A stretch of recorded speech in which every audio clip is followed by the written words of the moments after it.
Polisi sita 28 kg sabu asal Tiongkok yang disita dari sejumlah tempat di Jakarta.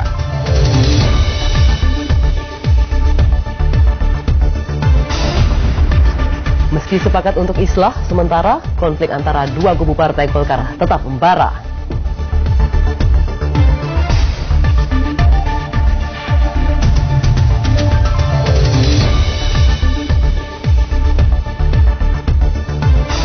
Jelang laga melawan Kamboja di SEA Games Singapura, Timnas Garuda Muda terus berbenah termasuk mengubah strategi.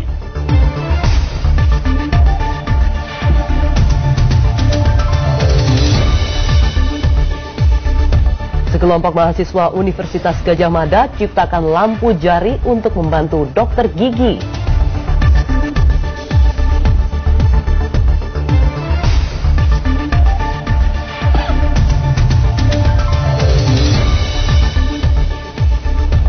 Halo, selamat pagi. Apa kabar Anda semua di pagi hari ini, saudara? Semoga kami harapkan Anda berada di keadaan yang sehat walafiat seperti kami, walaupun agak sedikit flu ya. Jangan sampai tertular roh kami. Jagalah kesehatan saudara, karena tentunya ini pada bulan-bulan ini cuacanya memang agak sedikit tidak enak, panas. Betul. Kemudian tiba-tiba hujan. Nah, apapun dalam kondisi apapun saudara Anda, tentunya kami harapkan Anda semua siap dalam memulai aktivitas untuk hari ini, hari Kamis. Ya, tanggal 4 Juni ya, betul sekali. Nah, langsung saja kita awali liputan pagi ini bersama saya Pramita Andini dan saya Jati Dharma.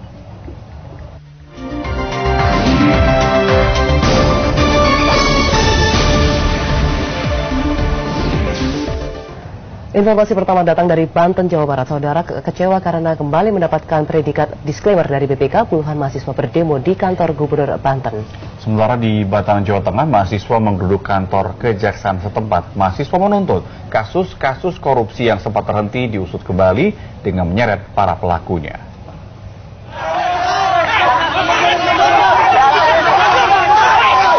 Dari Banten, saudara, saling dorong antara mahasiswa dan polisi tidak terhindarkan di depan gedung DPRD. Pendemo memaksa untuk masuk menemui anggota DPRD, namun dihalangi. Gagal masuk gedung, pendemo akhirnya membakar ban bekas dan berorasi terkait penilaian disclaimer 2 tahun berturut-turut oleh BPK terhadap Provinsi Banten.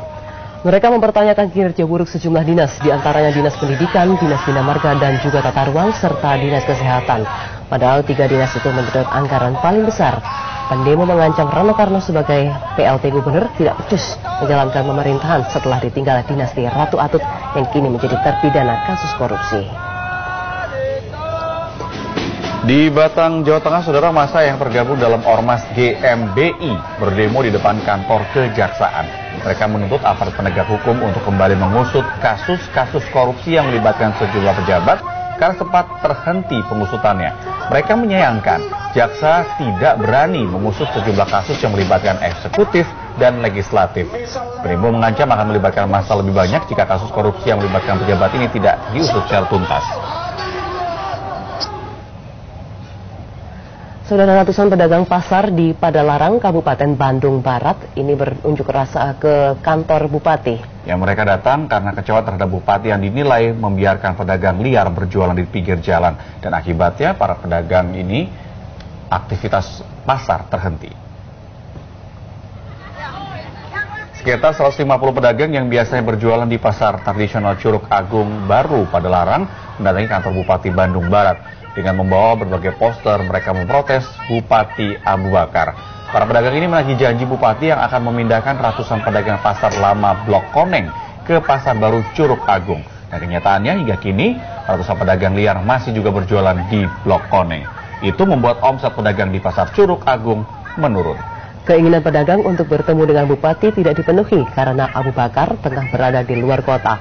Selain itu, saudara, pedagang harus kecewa 2 kali karena hari itu mereka tidak mendapatkan penghasilan akibat berdemonstrasi. Ya, saudara, sudah bukan rahasia lagi bila para pedagang di Pasar Tanah Abang sedikit demi sedikit kembali turun ke jalan. Ya, Gubernur DKI Jakarta pun menegaskan pihaknya akan kembali menertibkan hal ini dengan sanksi yang lebih tegas untuk memberikan efek jera. Tak hanya di hari libur nasional atau tanggal merah, di hari-hari biasa pun Pasar Tanah Abang di Jakarta Pusat mulai diwarnai kemacetan lalu lintas. Selain tingginya volume pengunjung, parkir kendaraan yang memakan ruas jalan juga kembali menjamurnya pedagang di pinggir jalan. Praktis, kemacetan di sekitar pasar grosir terbesar di Asia Tenggara itu tak terelakkan. Ahok menuding PKL yang kembali ke jalan menjelang bulan Ramadan ini adalah pedagang yang mengambil barang dari toko di dalam pasar juga. Menyikapi kondisi ini, Gubernur kembali memerintahkan Dinas Perhubungan dan Satpol PP untuk melakukan penertiban. Petugas akan menjatuhkan sanksi tegas untuk memberi efek jera. Pasar Tanah Abang di situ gitu, orang nggak mau masuk ke dalam buat orang males kan, jalan kaki sekarang restoran nggak mau parkir di depan, ya kamu mesti tegasin. Tangkapnya sita terus, kamu kalau tahan di sita terus barang kamu. Kalau tahan di sita terus, udah kayak parkir motor kita kan jaring terus, parkirnya terus kita kan tangkap terus tiap hari. Sebagian PKL mengaku terpaksa berjualan keliling karena tidak memiliki kios dan sebagian pasrah jika akan ditertibkan. Namun tidak sedikit pula yang acuh dengan peringatan Gubernur. Lumayan aja di sini. Ini takut gak nih sama ancaman Ahok? Ya enggak lah, nggak takut. Kenapa? Ya nggak takut aja, cuma disuruh-suruh doang. Terus nanti bakalan jualan? Merah kalau jualan di luar, kalau lainnya singgah di dalam. Itu doang, di dalam iya. Ini kalau nanti Lebaran bakalan jualan di luar? Ya nggak tentu, kalau bisa di luar ya di luar gitu. Sikap lunak petugas di lapangan makin mendorong para PKL turun ke jalan dan kembali maraknya parkir liar yang memakan bahu jalan. Tentu kondisi ini mengingatkan kembali semrawutnya Pasar Tanah Abang sebelum kebijakan penertiban diberlakukan di era Gubernur Joko Widodo. Abdul Haris melaporkan dari Jakarta. Saudara, petugas BNN menangkap sejumlah orang yang sedang berpesta narkoba di Bangkalan Madura, Jawa Timur. Ya, sementara itu di Jakarta, polisi membongkar sindikat penyelundup 28 kg narkoba jenis sabu yang dikemas dalam teko listrik. Dalam penggerebekan di dua lokasi di Desa Rabesan, Bangkalan, petugas BNN Jawa Timur meringkus 5 orang. Mereka terdiri dari 2 pengedar dan 3 pemakai yang tertangkap tangan sedang berpesta sabu.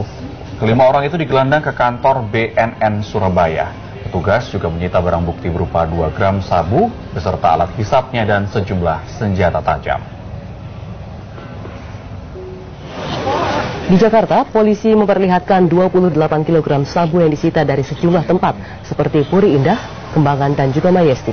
Sebagian narkoba itu diselundupkan dari Tiongkok ke Indonesia dalam teko listrik maupun kaleng biskuit. Polisi kini sedang memburu seorang warga Nigeria yang diduga memiliki narkoba senilai 44 miliar rupiah itu. Mereka yang terlibat dalam penyelundupan narkoba ini akan terancam hukuman mati. Selain itu, Saudara, Bea Cukai Tanjung Priok dengan Badan Narkotika Nasional juga berhasil menggagalkan penyelundupan sabu dari Hong Kong. Sabu senilai 2,8 miliar itu masuk ke Pelabuhan Tanjung Priok dengan cara dimasukkan dalam perangkat CCTV. Sabu ini langsung diamankan pihak Bea Cukai untuk diserahkan kepada BNN guna penyelidikan lebih lanjut. Sebuah truk bermuatan bahan kimia terguling di Jalan Tol Purbalenyi, kilometer 136 di Bandung, Jawa Barat. Pemindahan truk yang terguling dan pembersihan zat kimia yang tercecer di jalan tol membuat kemacetan hingga 2 km.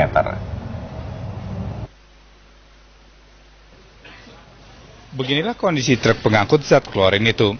Truk tersebut terguling di ruas tol Purbalenyi, kilometer 136, tepatnya di Margahayu, Kabupaten Bandung. Truk itu terguling setelah bannya pecah saat melaju dengan kecepatan tinggi dari arah Jakarta. Sang sopir tak bisa mengendalikan kendaraannya yang lalu terguling. Beruntung tak ada kendaraan lain yang berada di dekat truk itu. Akan tetapi zat kimia yang dibawanya tercecer di jalanan. Untuk memindahkan truk dan membersihkan ceceran zat kimia itu butuh waktu lebih dari 3 jam. Hal itu membuat antrian kendaraan tak terhindarkan. Itu bermuatan klorin. Klorin itu penjernih air untuk PDAM. Itu kira-kira. Ya. Penyebabnya pecah ban bagian kiri belakang. Tak ada korban jiwa dalam peristiwa ini, namun sopir dan kernetnya harus dilarikan ke rumah sakit karena menghirup bau klorin yang tumpah. Rumah sakit Immanuel tempat keduanya dirujuk hingga kini menolak memberikan keterangan. Polisi sendiri masih menyelidiki kecelakaan yang diduga akibat kelalaian sopir yang tak memperhatikan kondisi bannya yang gundul tersebut. Muhammad Abbas melaporkan dari Bandung, Jawa Barat. Saudara, usai pulang dari pengajian, seorang gadis di Lamongan, Jawa Timur Rabu malam tewas tersambar kereta api jurusan Surabaya, Jakarta. Korban tewas setelah tubuhnya terpental hingga beberapa meter dari lokasi kejadian. Korban tersambar kereta api diketahui bernama Uma Imah, warga desa Moroplang, Lamongan. Menyusul peristiwa naas itu, warga pun langsung berusaha menolong korban, namun nyawa korban tidak tertolong. Saksi mengatakan korban yang baru pulang dari pengajian ini mengetahui ada kereta akan lewat dan korban sempat terhenti di antara rel double track. Namun rupanya ia masih terlalu dekat dengan kereta sehingga tubuhnya pun tersambar dan terpental hingga beberapa meter. Jasad korban kemudian dievakuasi ke rumah sakit. Saudara, konflik dalam Partai Golkar merambat hingga ke daerah. Pelantikan pengurus DPC di Tulang Bawang, Lampung, kubu Munas Ancol diserbu oleh massa pendukung Munas Bali. Sesaat lagi saudara, di Liputan 6 pagi, usai kumandang azan subuh.